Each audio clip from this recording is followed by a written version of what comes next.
عن طريق عيسى مندي، ورياض محرز يخطئ.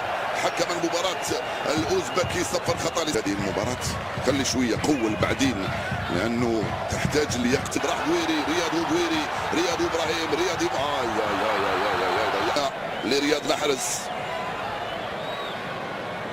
الغالي رياض. قائمة الثاني بعيد عن عوار، تغطية دفاعية، عودة رياض والخطأ لأرناوتوفيتش. رياض محرز، ترجع الكرة من هنا لفارس شيبي. العب يا رفيق، كرة صعبة، كرة جول، كرة جول، كرة جول، كرة جول، وكرة جول، وكرة جول،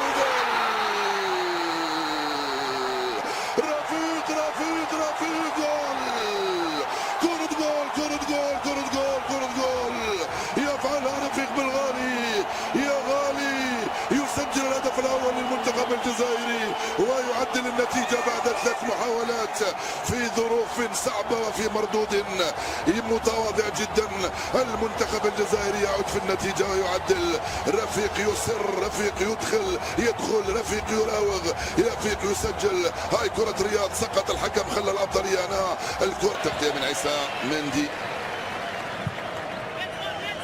ثانيه توصل لعوار، عوار يمر، عوار يدخل، عوار يمر، عوار يدخل، عوار عرضية خطيرة، جول!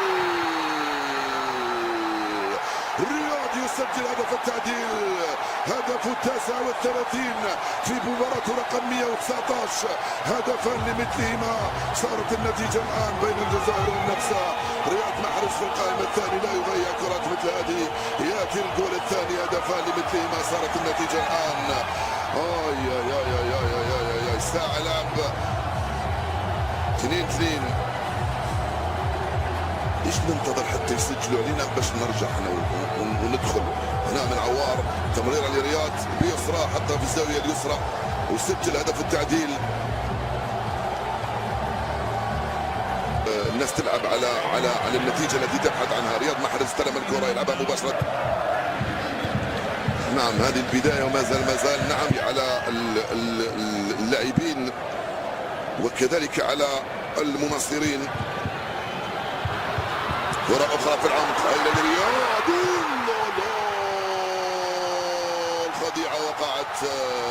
رياض محرز يمنح التفوق للجزائر. 3-2 بلعبة، 3-2 لصالح المنتخب الجزائري.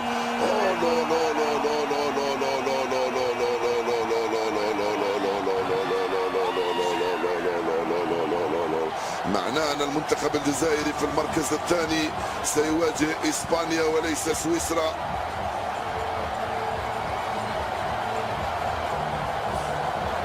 الثواني الأخيرة من عمر المباراة، وسط دهشة كبيرة.